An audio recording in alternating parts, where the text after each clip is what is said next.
Ding,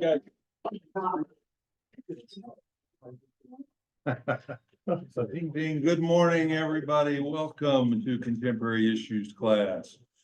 We will have a good discussion today on the topic of authoritarianism and political strongmen. And Ron has read many books on this, and so he brought half of them today.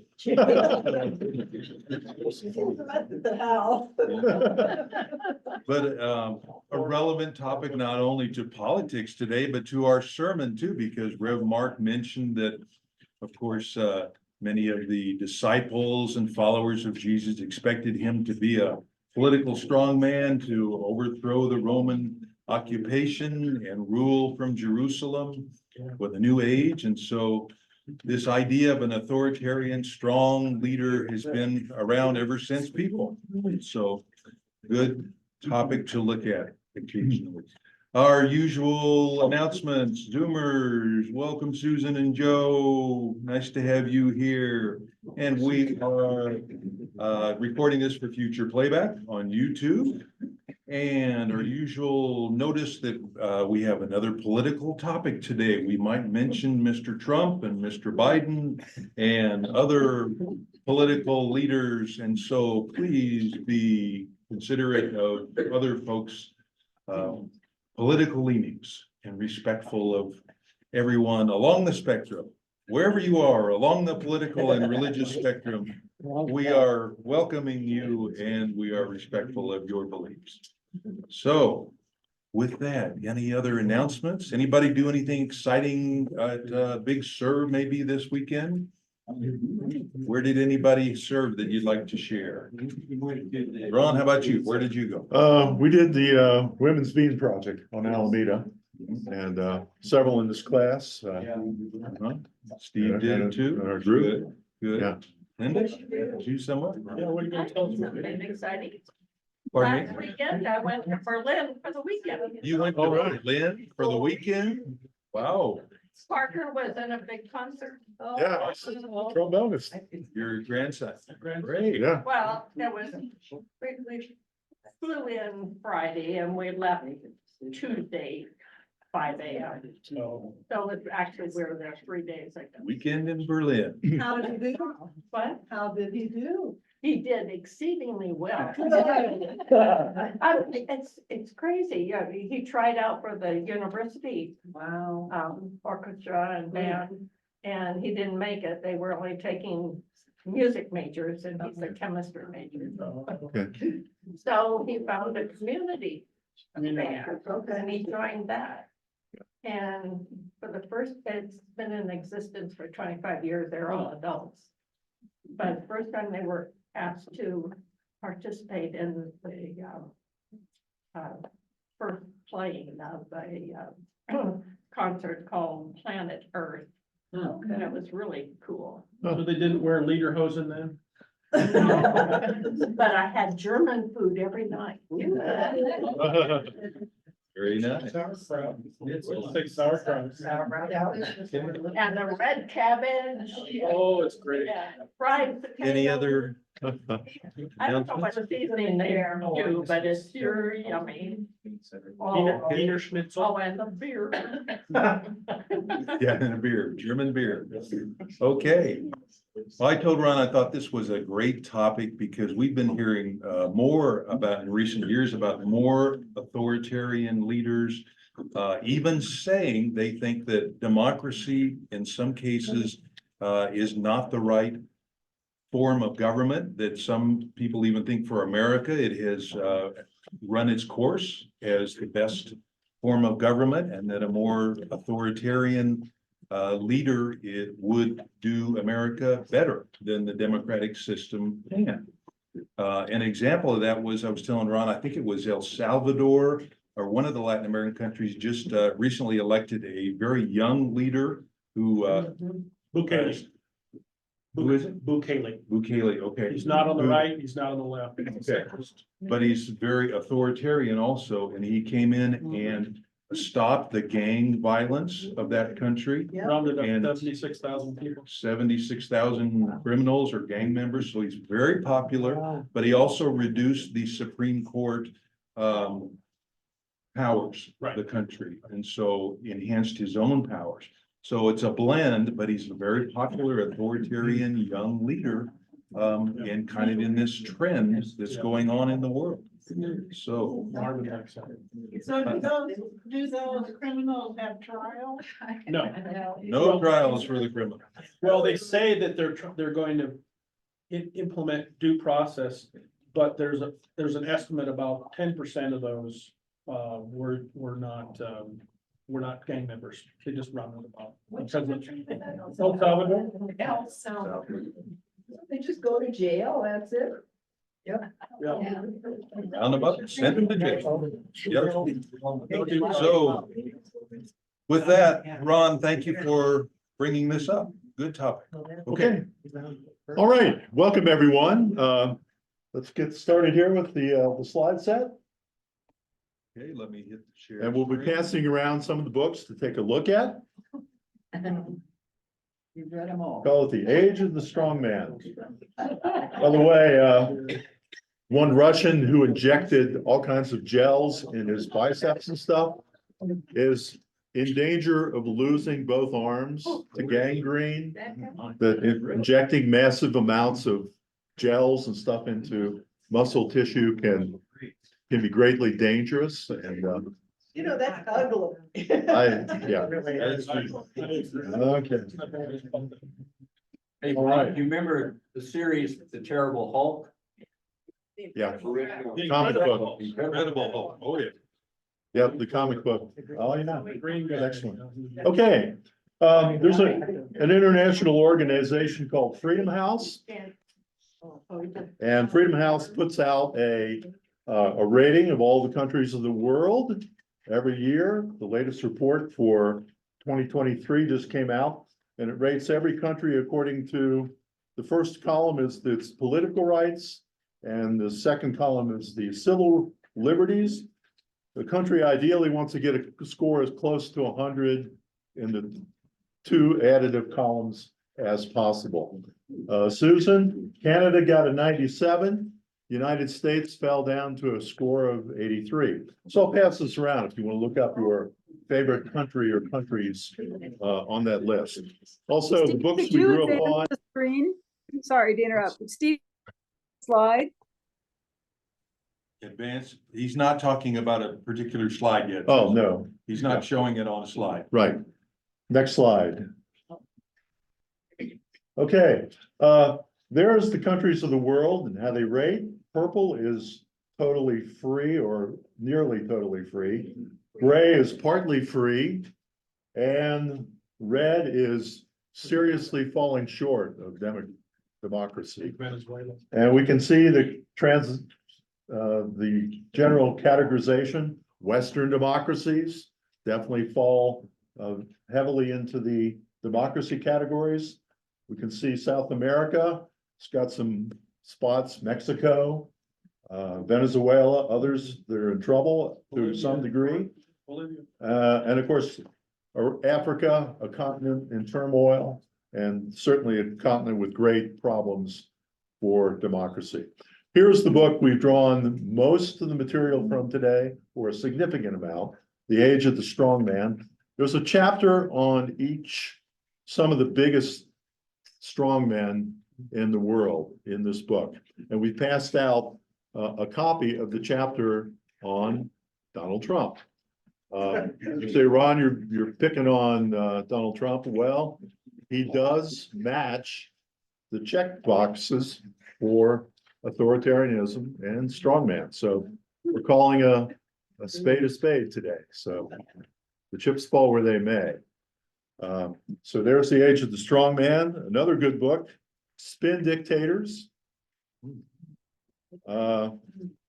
Maybe the poster child of authoritarianism, who I can't say enough bad things about, Vladimir Putin. And this book is a bestseller, but if you just look at the back description of this book, Putin has been involved in a tremendous amount of, frankly, murders, assassinations, all kinds of evil, just pure evil. So that's a bestseller that kind of opens the curtains on Putin. Back in 2006, and actually before that, a Canadian, there's one for you, Susan, Bob Altemeyer, put out one of the first, not the first, but one of the first comprehensive studies of something we call authoritarianism. And this book is well worth reading. I think at one time you could get a free copy of it that you can download off of the internet. But if not so, look for it. There's also an updated copy of this that mixes in some of the latest politics. But this book came out in the early 2000s before some of the characters on the scene today came on so strongly. And Altemeyer warned in this book, here are some of the indices showing what an authoritarian is. And a test you can take a little test in this book to find out how much authoritarianism you have in your personality and profile. And everybody has some, because it's not all bad, but a great book, and I highly recommend it. It's also available on audiobook. So we'll pass that around. Okay, let's get rolling. So again, we mentioned the Freedom House and how democracy is struggling. Next slide. There are some of the scores. And again, we're passing around the index. You can look up your favorite country. The United States again got a 83. It had consistently been in the 90s 5 years ago, but things have slid a bit. United Kingdom beats us. Ukraine's right there in the middle with a score of 49. Canada comes out with a 97. I don't think any nation scored any better than Uruguay Canada. got 96. Yeah. But it's interesting. And if you go on internet and just type in Freedom House, you can get their newsletter and look at their reports. And I think they have a very bipartisan democracy assessment of the world and what's going on. Go ahead. What would be some of the criteria for determining Yeah. a freedom score? Okay. Civil rights or what? Free elections that are not controlled and manipulated. A Supreme Court that is Independent. more independent. Several other factors such as that. Okay. It's worth looking into. And again, there's two columns. Rules in terms of freedom of the press, freedom of religion. Many factors go into it. Okay. It's worth looking into. Okay, next one. Okay, so again, for the year 2023, which we just rolled out of, there was an overall decline for the 18th straight year for democracy. That's not good. 22% of the world population saw freedom regressions in 2023. In other words, moved the ball the wrong direction. Only 7% improvements. 20% of the world population lives in countries considered free. 42% and partly free. Well, at least that's a majority if you lump those two numbers together. And then 38% in a non-free. Again, election manipulation, attacks on political pluralism. In other words, Putin has been a classic example of wiping out the opposition. And when I mean wiping out, I do mean wiping out. And those were two of the key factors in the scores internationally dropping down this year. Next slide. Again, some of the books, Strongman, Spin Dictators. Next slide. A book we're going to hopefully do on June 9th. We're going to do the book White Rural Rage that looks at, it's kind of a spin-off on today's lesson in that it looks at why is America seeing such an increasing division between the urban, suburban, and rural communities. What's driving it? And this book is, quite frankly, outstanding, and we'll hit on that. There is an update on authoritarianism of Altemeyer's book. We went together with John Dean. And of course, Adam Schiff had a pretty good book on Midnight in Washington. Next one. Okay, well, what is authoritarianism? If you look at the great courses, course on personality, and this may be my #1 favorite great course, Why You Are Who You Are. I recommend it for everybody. It's a good way to do a good self-psychological profile checkup of yourself and ask yourself, where do I rate on these different personality characteristics? And what can I do to stop being such an obnoxious jerk? And not offend the class so much when I give talks like this, but no, seriously, it's well worth looking into. And there's a section in there on a touch on authoritarianism, so we'll pass that around. But they say authoritarian combines 3 personality traits. I kind of think these first 2 are almost the same: closed-mindedness, very low openness, angry rejection of inconvenient truths. Yeah. Is one of the things. Low integrative complexity. What's that mean? That means you want to make the world a very simple, black and white world. The desire to get things really dug down to simplistic basics that you can dig into, to get rid of your confusion and complexity, and you don't want to dig in deep. There's test, and again, you can do the test in Altemeyer's 2006 book, which I think everybody would enjoy doing just to score themselves. Okay, next one. Authoritarian also, the authoritarians basically have a rigid adherence to conventional mainline middle-class values, to which you come back and say, well, what's wrong with good old middle-class values? How many read the newspaper, the Denver Post, this morning? There's a pretty good article there on the Catholic Church and how at least parts of the Catholic Church are going back to a more traditional, conservative, authoritarian profile, although others are slipping away. Fervent patriotism tends to be another characteristic of an authoritarian.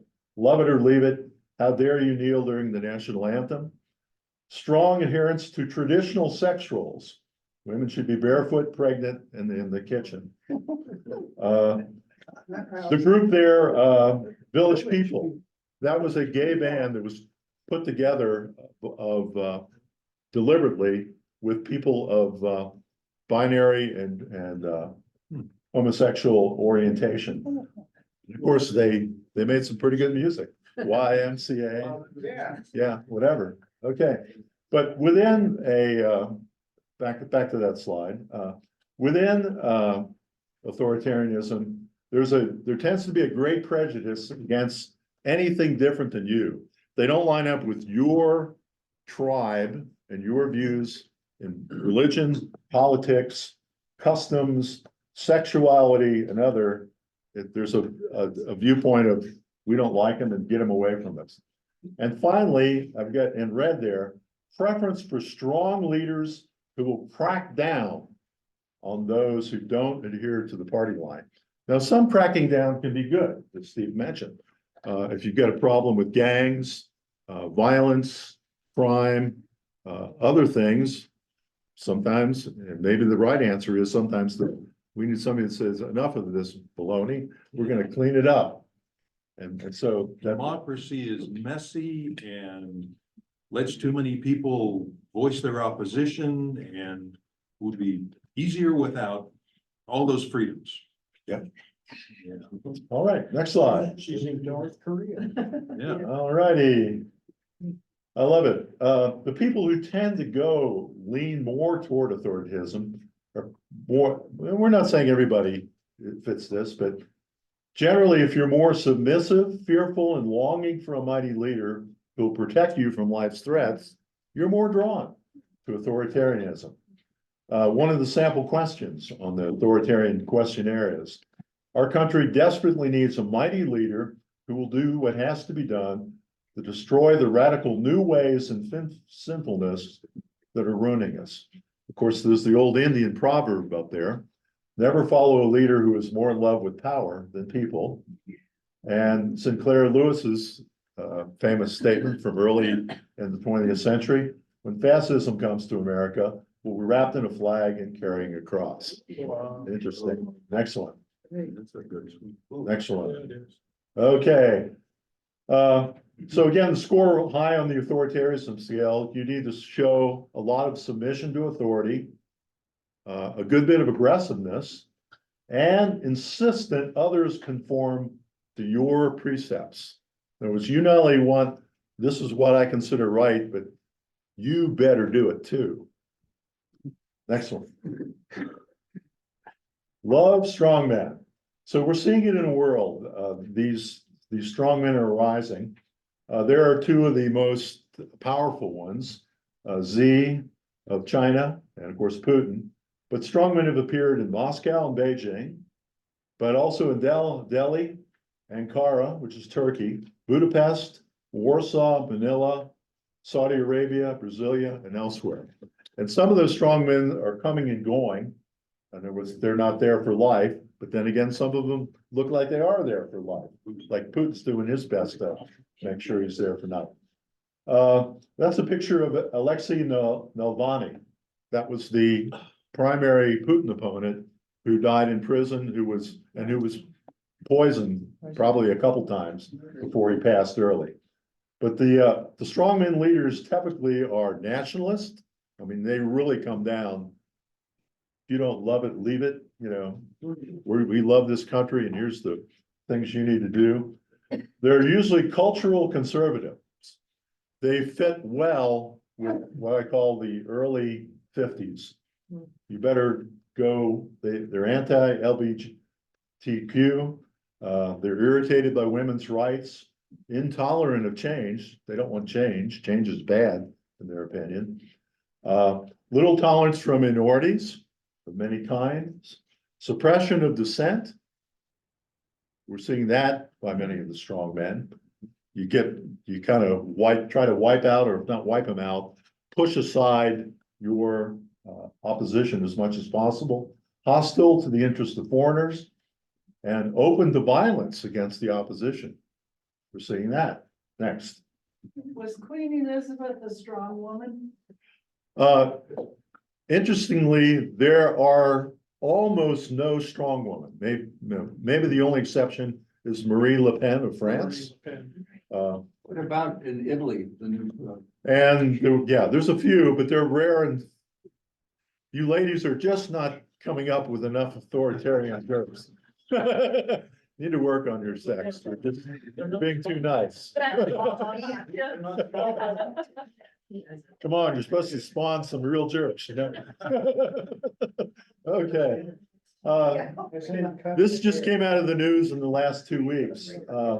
In India, Modi, he's the head of a party called, what's the name of it? I've got in a Bharatiya Janata Party, and it won power about a decade ago. And they are really coming down hard on, they call the Muslims going into India infiltrators, and they're really going after them in terms of, we don't like you guys, we don't want you guys, get out of India. Next slide. Okay, so again, here are some of the common attributes of strongmen. Creation of a cult of personality. So they tend to draw, we even see this on a religious level. I know there was, I won't name names, but there was one church in Aurora that has big crowds, but they're known for getting tremendous surges in attendance and powerful religious excitements. And then their attendance 2 years later will have plunged 50%. And they're largely looking for charismatic leaders. They really adore, oh, you've got to hear Pastor so-and-so's message Sunday. And there's nothing wrong with liking and admiring your pastor, but when it becomes a cult of personality, you're in the danger zone. Contempt for the rule of law. We're seeing certainly with Putin and Orban and others saying, oh, the heck with these laws. These don't mean much. And we have to throw this at Trump. I mean, he's shown contempt for a lot of law. So is Biden. A claim to represent the real people against the elites. Elites are getting attacked. Elites often means smart people that hesitate and think and maybe oppose you and raise questions. Politics driven by fear and nationalism. The boogeyman will get you. as you cultivate more fear in a country of things happening, you definitely help pave the way for authoritarians to come in. Next. Common attributes, a party platform becoming the personally carved workplace of the cult leader. Family members becoming abundant in government positions. Belief that institutions and law are standing in the way of what needs to be done. Belief that the presidency should have near total authority and immunity relative to the other branches of government. So these are some of the signs. Next one. Yep. And unfortunately, we've seen Donald appoint a lot of family members to the RNC. What can I say other than that trait is there? Next one. Okay, give me the simple life. Again, this is what a lot of people that want authoritarianism like. They want, again, simplicity. They want a simple solution. And this can be in your religion, your politics, and maybe even areas of your life. To stay in institutions, but love the common man. I hate Congress, but I love the people in the street. And again, espousing traditional views, campaigning against the urban elites, and embracing small towns in the countryside. Okay. Yeah, Archie Bunker's a good example. Yeah. Yeah. Interestingly enough, Trump won almost 80% of the non-college educated white men in 2020. That's an incredible majority. Yeah. And he even said, I love the poorly educated. Next one. Okay. How many remember the theme song to All in the Family? Oh. Oh, boy, the way Glenn Miller played. Now we finally figured out the words. Everybody pulled his weight. Gee, our old LaSalle ran great. Took me years of hearing the show before I knew what that line was. But Gee, are yeah. all the what?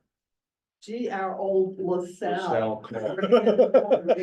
Sal car, okay, I never knew what it meant. Okay, next one. International rural small town. So again, we're seeing this small town countryside authoritarian mood come in. And in the United Kingdom, 73% of those who left school without any qualifications voted to leave the European Union. Whereas 75% with postgraduate degrees voted to remain.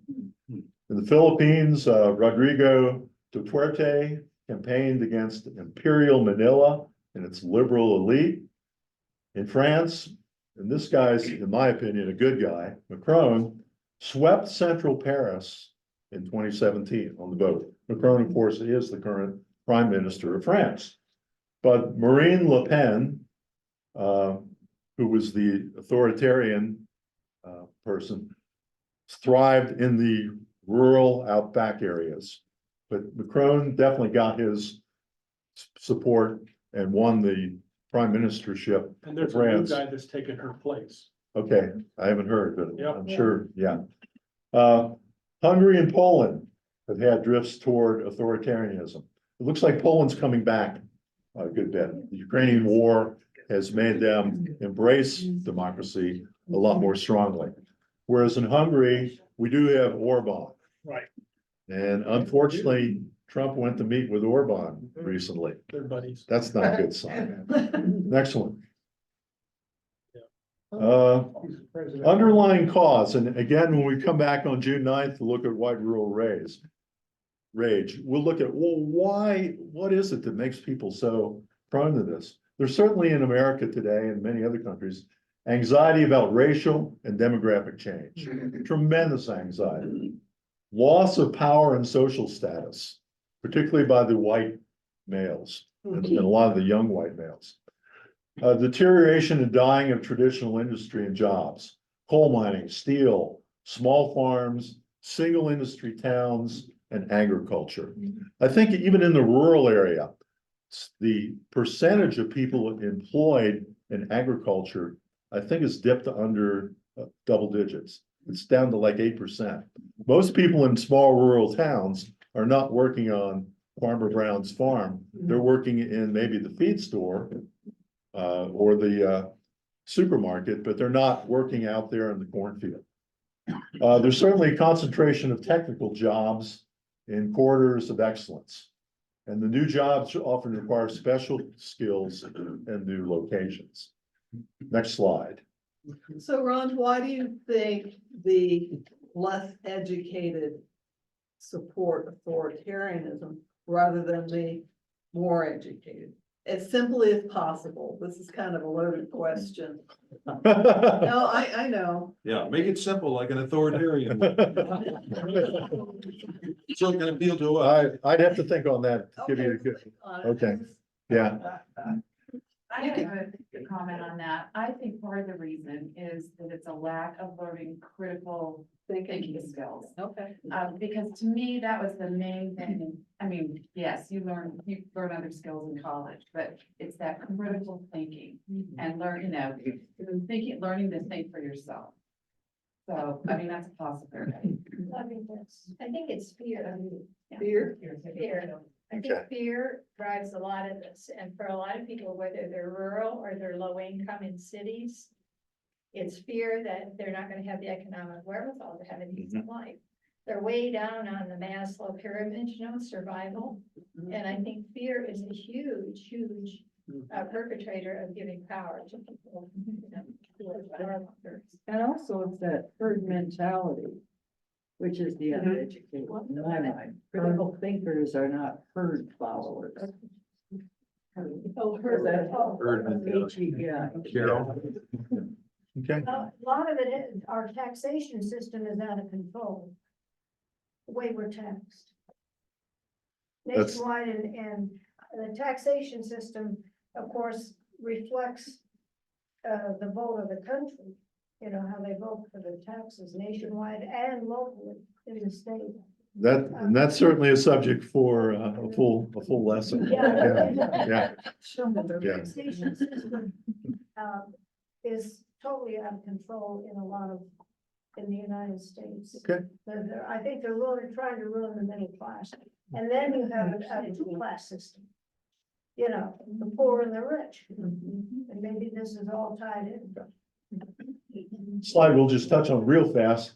This is the states ranked by percentages of high-tech jobs. And we can see actually Washington State with Boeing and Microsoft and some others is #1. Colorado is 5th. We're very high. And interestingly enough, Colorado has the nation's second largest aerospace economy, more than 400 companies here in aerospace. But this is, and you can see this, if you look at the political slantings of those states, you'll see those are states that tend to go, those are more urban, highly educated, and that's a subject in itself. Okay, next one. Fear of replacement. They say this really comes out strong. In Europe, there's the fear that the Muslims are going to take over. In Israel, Netanyahu pushed through a legislation to define Israel as a Jewish state officially. In Brazil, and that's a picture of Brazil there on the right showing their housing disparity. It's one of the most economically unequal countries in the world. But guess which side of that vegetation divide the poor folk live in? Yeah.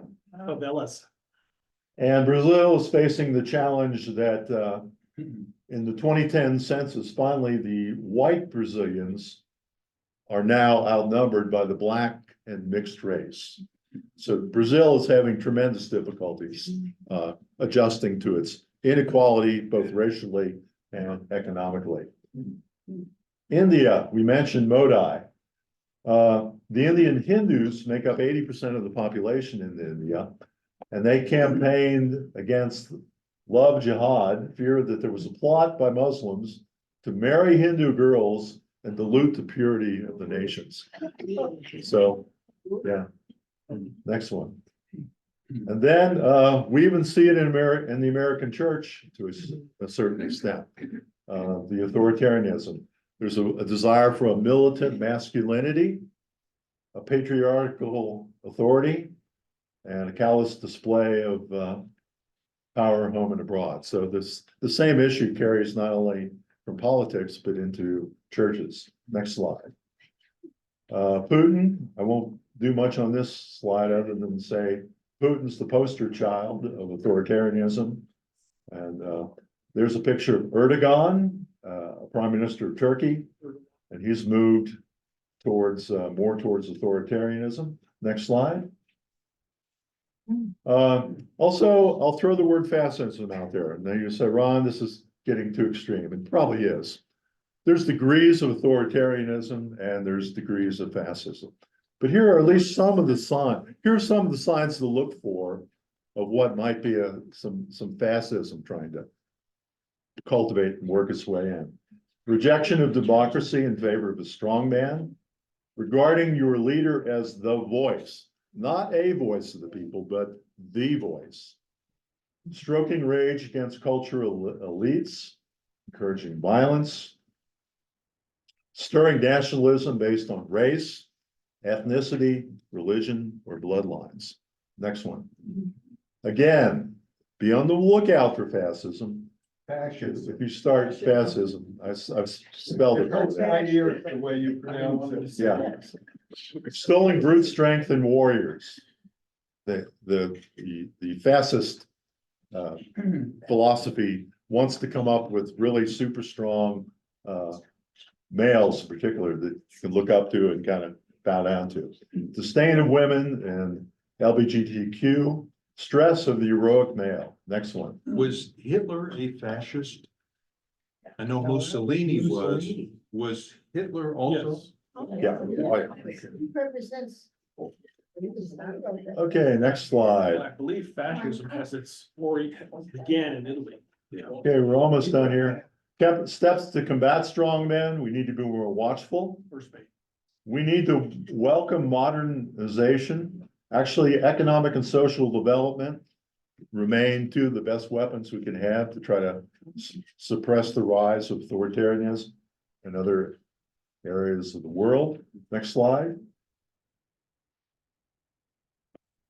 Danger recipe for any of us to be swept into an authoritarian movement in terms of politics, religion, or other areas of life.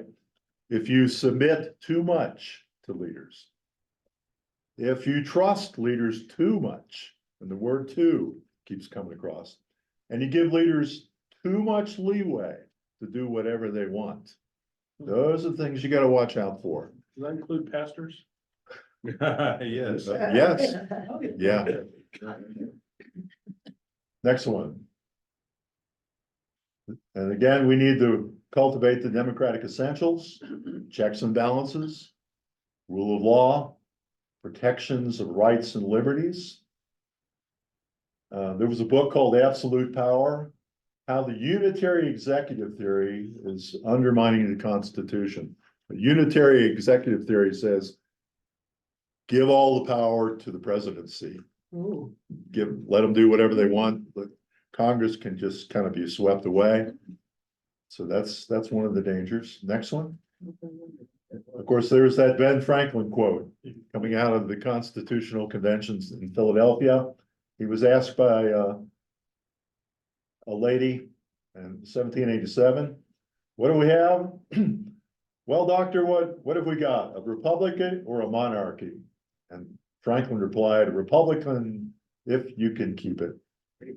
Final slide. And yet people always call this a democracy when it's not. It's a republic. It's very much a republic. Constitutional republic. All right.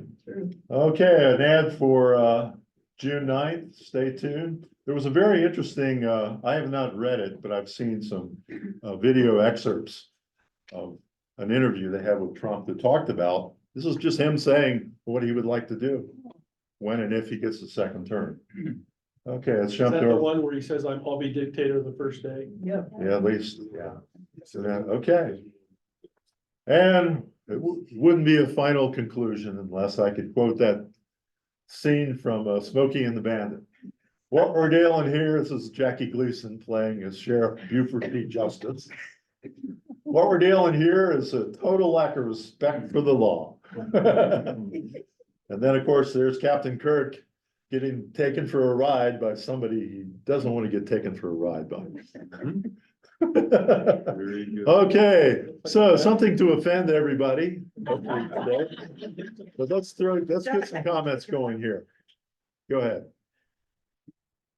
Yeah, there's a video entitled Rules for Rulers that I consider to be the graduate course to Machiavelli, put out by C.G.P. Gray. Are you familiar with it? No, rules for, Rulers, and he explains how dictators and authoritarians get into power and then why they continue. And although it initially is humorous, I recommend it strongly. It's Rules for Rulers. okay, Anyone else see it and seconded from anyone? okay. Minority of one, but don't tell anyone. For those political readers, there was a powerful political figure in Italy several centuries ago, many centuries ago, Machiavelli. So you'll hear the word Machiavellianism. So that's a whole, and he had some very distinct philosophies on how to gain and acquire power and how to win the chessboard of power struggle. Ron, it used to be in olden days that Asians and blacks and Latinos would naturally fall into the Democratic column. There was an article in the news today, you were talking about authoritarian pastors. A Latino evangelical pastor who has quite a following of Latinos around the country, and he's a Trumper, he's Donald Trump. And blacks, you would think, Biden being Biden and the Democratic Party, but there is a certain element that is certainly pro Trump, as are Asians, second generation, those who have been here, and in reference to Mark's sermon today, the dreams, the American dream. Somehow they relate that Trump is more authentic to that. Can you help me understand more completely why there is this growing attraction from groups that you would think would be loyalists to traditional, quotes, democratic values, finding Trump appealing at this point? Do you have any insights? You could help me with Again, that? I know there's many Latinos that have come out of South America, certainly Colombia, Venezuela, that are so disgusted with the total demise of their countries into drug gangs and confusion. They really desperately see a need for a super strong leader, just as, you know, the heck with laws or anything else. We just got to straighten out this god awful mess. So that's part of it. And an admiration for power. Often the people who are feeling weak, underrepresented, not listened to, feel like they have a voice in Trump. So. Not sure you're And- reciprocating. Yeah, and interestingly, he has said that I am your voice, I am your retribution, things like that. It's okay, yeah. And his first wife, of course, said that he had studied, books on his nightstand were authoritarian leaders, including Hitler. And he was studying the policies and styles they used to build their power. So for whatever that's worth. Does that include Mein Kampf? Mine could be mine, yeah, but you are seeing that today. You're seeing so many of the exact words being used and tactics that were used by authoritarians around the world. Yeah, it's coming out. Not just by Trump, but by all these others that have been mentioned today too. By 2050, white folk will be no longer more than 50% of the composition of this country.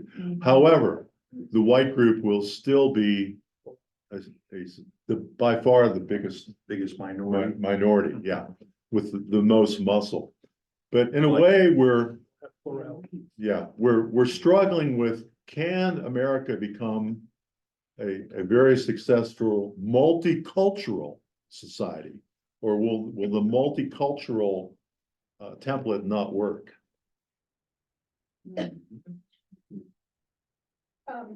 Education. Are the minorities getting the education they need, particularly the study of the Constitution? We're looking at people. But the Constitution and the rule of law is something that needs to be studied in our schools. I don't think it is. The meaning of the whole Constitution. Individually, as it's set up, the history of how it came to be. I think it's lack of education of the document itself. Because that's supposed to be the rule of law, is the Constitution. Yeah.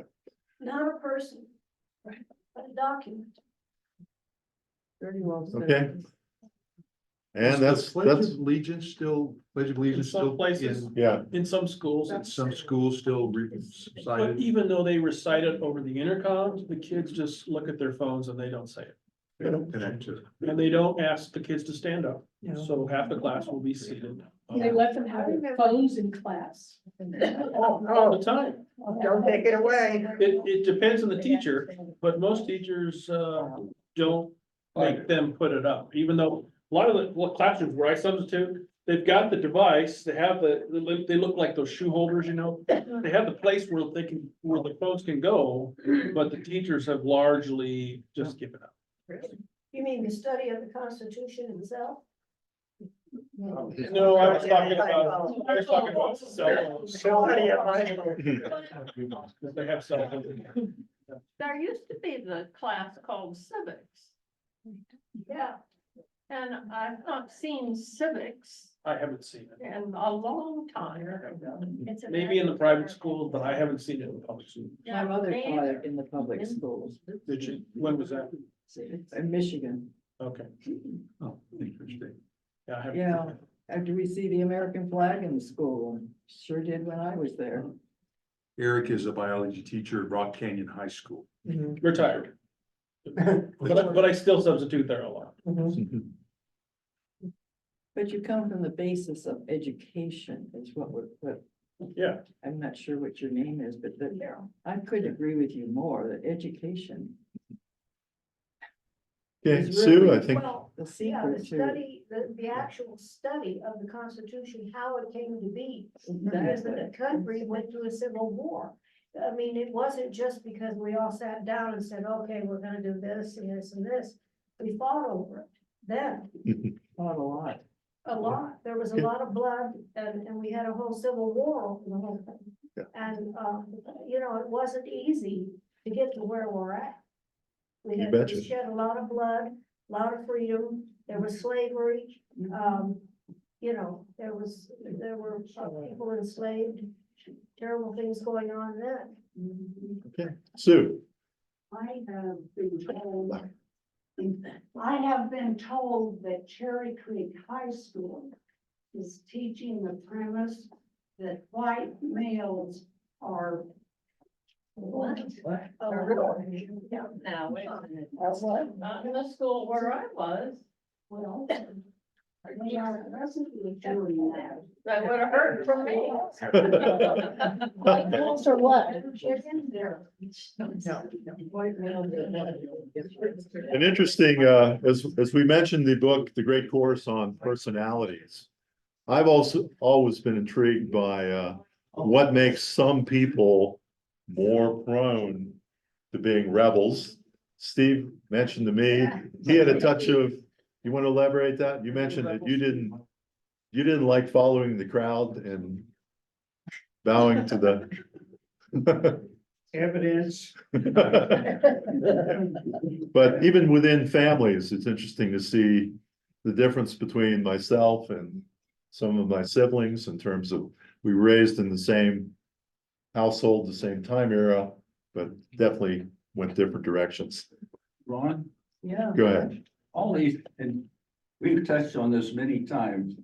The complexity of our times, cultural wars, remember culture wars? Alberta, in his book, what is it, The Power and the Glory, the bestseller, Evangelical Understands, talking with those on the far right. We forgive Donald Trump for all his iniquities, sinfulness, crimes, etc., and so forth, because we need a bad guy who is stronger than what is going on by the woke left. The only one that can pull down the woke left and all these reforms and things that we've seen since civil rights and et cetera and so forth. You need a guy like him because God has a plan to redeem him at the time, and he's only the one strong enough to do the job. So the rationales that are given with all these paradoxes, as you wonder why certain people find him so appealing. That's certainly one response. I agree. One Yeah, response. we heard that when Nikki Haley was really giving him competition Yes, during the primaries. I heard Republicans say Nikki Haley's okay, but she's not strong enough. that's right. She, That's right.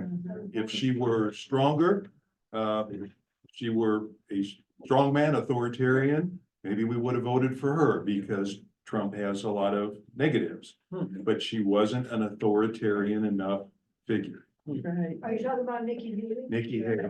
Nikki Haley is here to stay. She will Come back be on again. the stage again.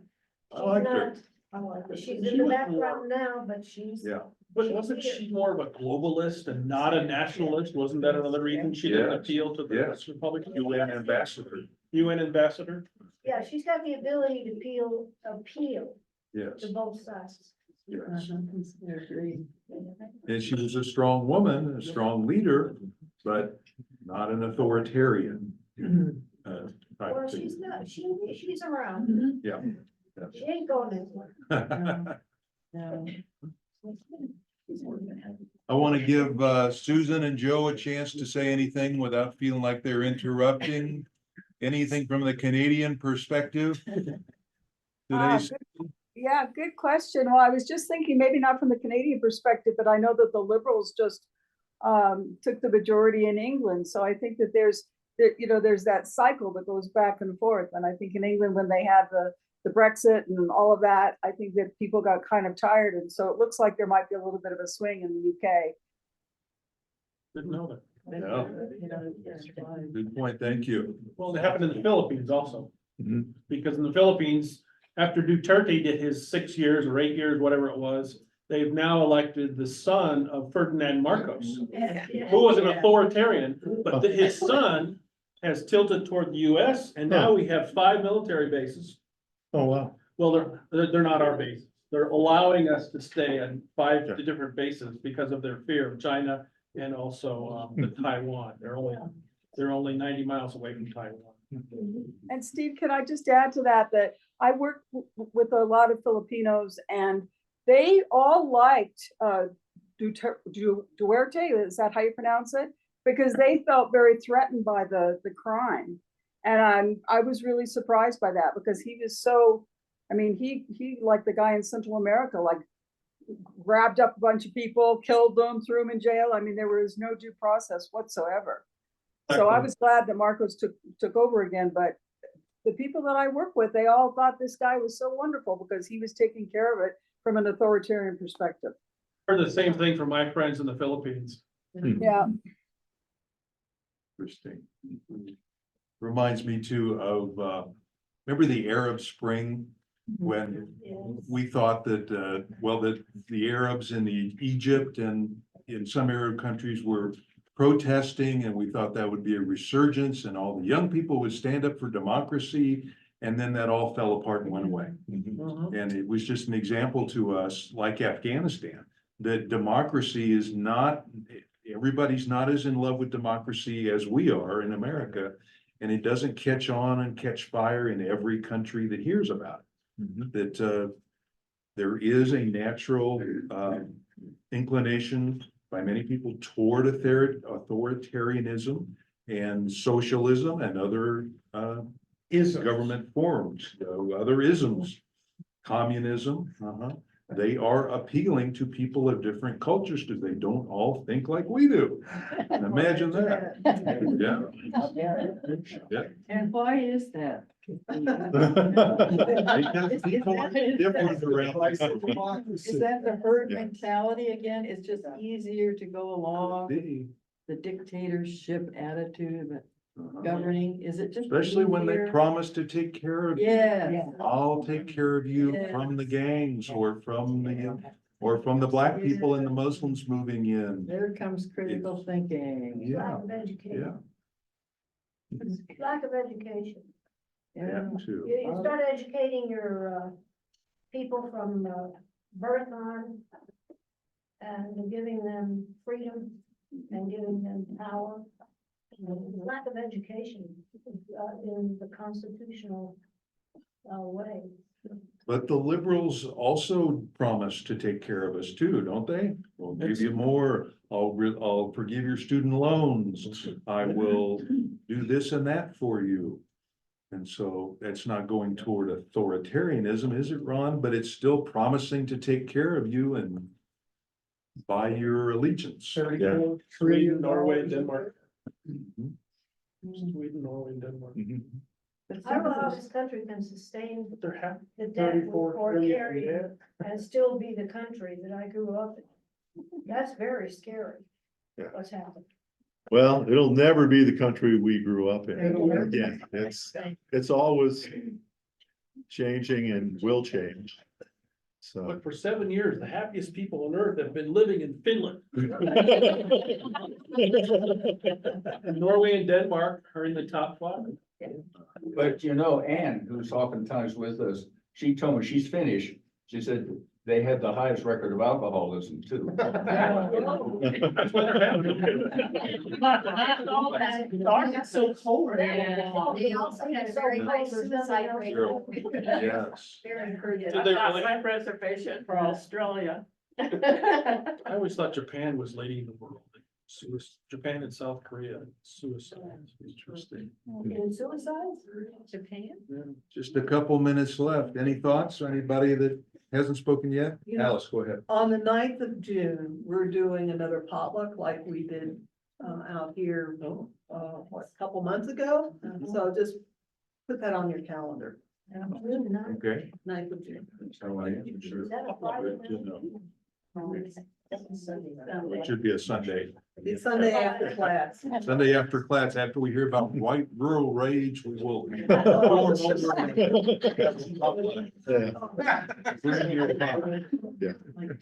One thing I'll have to say, Eric here has traveled particularly heavily to Latin America, South America. He's sponsored several compassionate missionary kind of works in many countries. Yeah. And it's given him a much better view of what's out there in the world. And that's one thing I see in my own life, the fact that I've hardly ever traveled outside. I haven't traveled outside this country. But Americans need more mixing with other peoples, cultures, nations. Even if it's just the weekend in Berlin, still, we benefit more, as Rick Steves would say, from travel, seeing a little more of the world and seeing some different neighborhoods, Broader perspective. other than our own. We tend to, all of us, whether we like it or not, tend to form our own little bubbles. I think, Ron, there could be a book called Male Rage, getting to the comment that was made. I think a lot of Trump support for guys who feel we have feminized America. And as I listen to guys that I don't always What's wrong agree with with. that?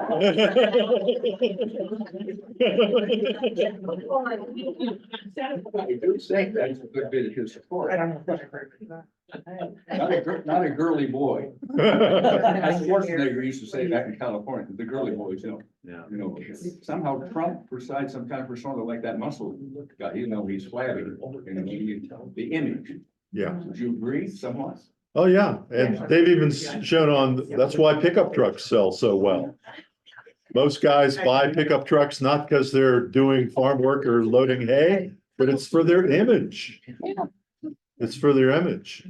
And the sales people have said they're designing and advertising a truck for the image, not because you needed to haul sheep across your ranch. It's a little mulch.